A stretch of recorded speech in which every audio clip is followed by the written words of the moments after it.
Fala galera, beleza? Nessa aula aqui eu vou fazer alguns exercícios com vocês, só para vocês fixarem o que a gente viu na aula anterior. Então, ó, o primeiro exercício, determine o conjunto A, sabendo que A... Primeiro nós vamos tentar ler, como que eu leio isso daqui, ó. Porque se a gente não conseguir entender o que está escrito, não vai conseguir resolver, né? Então, isso aqui, como eu falei, é uma notação de conjuntos, né? O A, o conjunto tem uma letra maiúscula, aberto em chaves, fechado em chaves, e aqui dentro tem a condição, para a gente determinar quem que é esse conjunto. E aqui a condição é o seguinte, ó, se a gente for ler isso daqui, é x pertence aos reais. Lembra quem que é o conjunto dos reais? O conjunto dos reais são todos os números, né? Essa barra aqui a gente lê como tal que, então a x pertence aos reais, tal que o x é divisor positivo de 15. Então quem que são os divisores de 15? Eu vou fazer separado aqui em cima, ó, divisor de 15. E aí depois eu monto aqui quem é o meu conjunto A. Ó. Quem é o conjunto A? Então vamos lá. Divisores de 15. Como que a gente sabe? São os números que quando eu divido por 15 dá exato, tá? Quando eu divido por ele dá exato, desculpa. Então, por exemplo, 15 dividido por 1 dá exato? Dá. Então 1 é um divisor do 15. 15 dá para dividir por 2? Não, então 2 não é. O 3 divide 15? Divide, então 3 é divisor. O 4 não divide. O 5 divide. O 6 não, o 7 não, 8 não. Então, o próximo número que divide é o próprio 15. Então, quem que são os divisores de 15? Tá vendo que eu coloquei positivo? Se eu não tivesse escrito positivo, os divisores de 15 seria o 1 e o menos 1, o 3 e o menos 3, o 5 e o menos 5, 15 e o menos 15. Como eu coloquei divisor positivo, então é só definir quem são eles, né? Só a gente determinar quem são eles e montar o conjunto.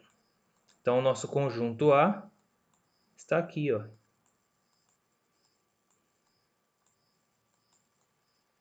Beleza? Vamos para o número 2. Determine o conjunto B, sabendo que B é igual a um x, né? São todos os x, né? Pertencente aos reais, tal que o x é primo menor que 12. Quem que são os números primos? Eu coloquei isso Não, foi em matemática básica, eu comentei. Os números primos, só para retomar, são todos os números que são divisíveis por 1, porque todos os números são divisíveis por 1, né?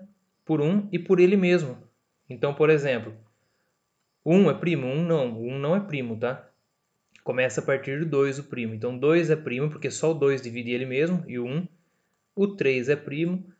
Qualquer outro número par que eu colocar é divisível por 2. Então eu já sei que nenhum outro número par será primo. O 5, só o próprio 5 divide ele. O 7, só o próprio 7 divide. O 8, ele é par. O 9 dá para dividir por 3. O 10 é par. O 11 é só o 11 que divide ele. Ou seja, ó, x pertence aos reais, tal que x é primo menor... Peraí, saiu da tela. Tal que x é primo menor que 12. Então, primo menor que 12 é o 2, 3, 5, 7 e 11. Pronto, defini quem que é. Determinei, né, quem que é o meu conjunto B com essas condições.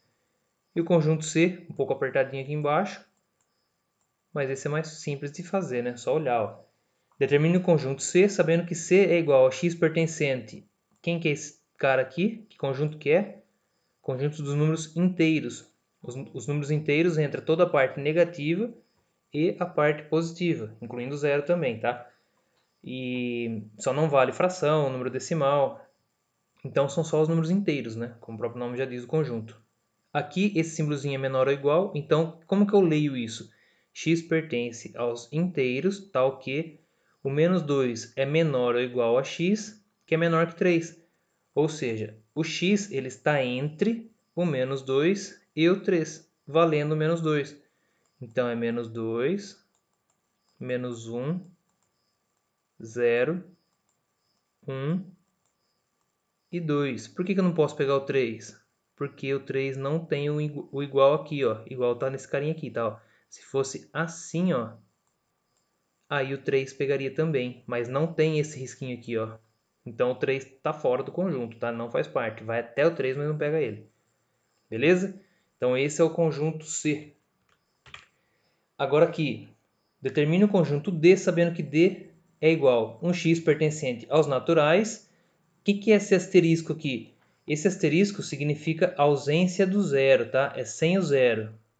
Sem. Vou escrever assim, ó, sem o zero. Beleza? Então, quando você vê um conjunto com asterisco, é sem o zero, tá? Existe conjunto assim também, ó, o conjunto dos reais. Estou dando exemplo dos reais, tá? Mas poderia ser os inteiros. Ó, o que significa isso? São os reais positivos e sem o zero. O que eu poderia falar? Que são os reais positivos apenas, então o zero faz parte. Os inteiros negativos apenas, tá? Então tem toda essa forma para colocar. Tem como colocar positivo ou negativo, né? No pé do número do conjunto, né? Aqui embaixo. E se tiver um asterisco, significa que é sem o zero. Então nesse exercício aqui, como eu falei que x pertence aos naturais sem o zero, tal que o x é menor que 5, quem que são os valores naturais menores que 5? O 1, o 2, o 3 e o 4. E acabou o conjunto D. E por fim, né, desse exercício dessa forma aqui, o conjunto E é um x pertencente aos naturais, tal que menos 1 é menor que x, que é menor que 3. Galera, aqui, na verdade, eu poderia ter colocado um menos 2, né, para tentar deixar vocês mais confusos e errar. Se eu faço assim, ó, menos 2. Ou se eu coloco um igual aqui também, né, ó. Se eu tivesse colocado um igual, talvez confundisse vocês.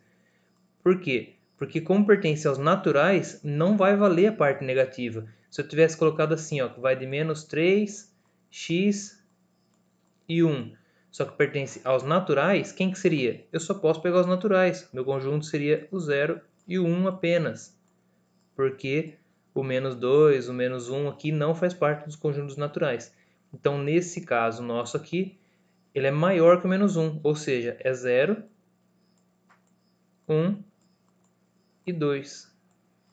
Beleza? Se tivesse o asterisco aqui, seria sem esse 0. Então, primeiro desse exercício, o intuito é fazer vocês entenderem como que eu leio isso, tá? O conjunto. E a partir dessa leitura, eu conseguir determinar quem que é esse conjunto. Beleza? Algebricamente. E esse exercício aqui é o último que eu coloquei aqui para a gente ver, que é aqui, ó. Dados os conjuntos A, então aqui os elementos, ó, menos 2, 0, 3 e 4.